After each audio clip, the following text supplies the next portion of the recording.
10월 25일 복된 이 아침 하나님께서 우리에게 주시는 귀한 말씀은 사무엘하 21장 15절에서 22절의 말씀입니다. 나의 왕을 지켜라 라는 제목으로 함께 말씀 나누도록 하겠습니다. 압살롬의 반란과 그 3년의 기근이 있었지만 이 모든 문제는 하나님의 은혜 가운데 잘 해결되게 됩니다. 이제 좀 평안할까 싶었는데 이제 외부의 문제 앞에 맞닥뜨리게 됩니다. 블레셋 사람이 다시 이스라엘을 치러 올라오게 됩니다. 하지만 이제 두렵지가 않습니다. 하나님의 함께 하심으로 3년 기근도 이겨낸 그들 아닙니까? 그렇게 하나님에 대한 믿음을 가진 자들이 함께 하기 때문에 더 이상 두렵지 않습니다. 하지만 다윗도 사람인지라 블레셋 사람과 싸우던 중에 피곤함을 느낄 수밖에 없었습니다. 그 기회를 놓치지 않고 거인족의 아들 중에 무게가 300세겔이나 되는 노창을 들고요. 또 세 칼을 찬 이스비브봇이 다윗을 죽이려 했다라는 겁니다. 그렇게 위기 가운데 있는 상황에서 스루야의 아들 아비새가 다윗을 도와 그 블레셋 사람을 쳐 죽이게 됩니다. 항상 위기의 순간마다 또 외로워 서러울 수밖에 없는 그 순간마다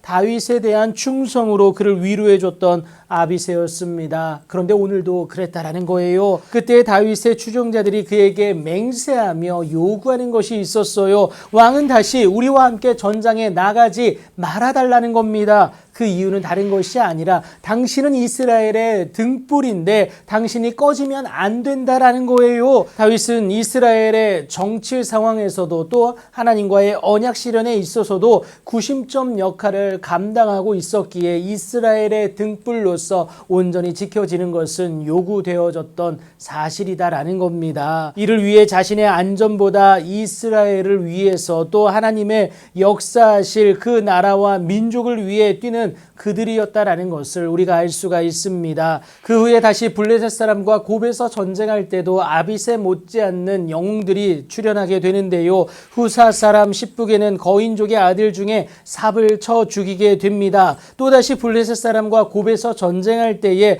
베들레헴 사람 아레오르김의 아들 엘하나는요, 가드 골리앗의 아우 라으미를 죽이게 됩니다. 이뿐만이 아니었어요. 또 가드에서 전쟁할 때의 일입니다. 그곳에 키가 큰 자 하나는 손가락과 발가락이 각각 6개씩 모두 24개가 있는 무서운 자였습니다. 그도 거인족의 소생이었다라고 말을 하는데요. 범접할 수 없는 엄청난 자였습니다. 그런 그가 이스라엘 사람을 능욕하기 시작하는데 그의 존재 자체가 하나님보다 더 두렵게 느껴지기 시작했습니다. 하지만 여러분 기억하세요. 절대 하나님보다 큰 문제는, 큰 존재는 없다라는 사실입니다. 우리의 하나님이 이 세상 그 무엇보다 크신 분임을 여러분 꼭 기억하시기 바랍니다. 그러니 여러분 하나님이 함께 하시기만 하면요, 모든 문제, 하나님과 동행하기만 하면 모든 상황은 더 이상 문제적 상황이 아니다라는 겁니다. 하나님이 친히 해결해 나아가실 것이기 때문에 그렇죠.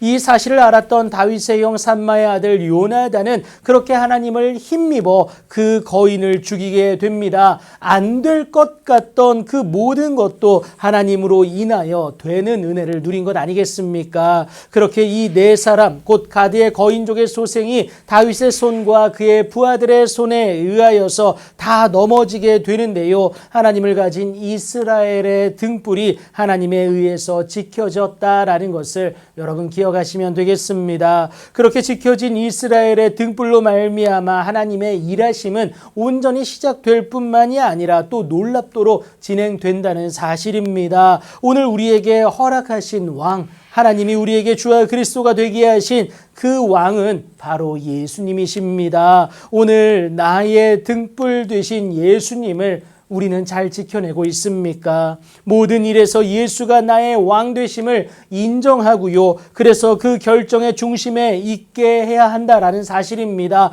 이것을 위해서는 매일의 삶 속에서 주의 말씀을 온전히 수납하는 그 일이 우리에게서 이루어져야 합니다. 그래야 주의 온전한 뜻을 알 수가 있기 때문에 그렇죠. 하나님은 반드시 우리로 당신의 등불을 가진 자로 일으켜 세우사 주의 일을 넉넉하게 감당케 하신다는 사실 여러분 꼭 기억하시기 바랍니다. 그 복된 일의 주인공으로서 살아내시는 여러분들이 되기를 예수님의 이름으로 축복합니다.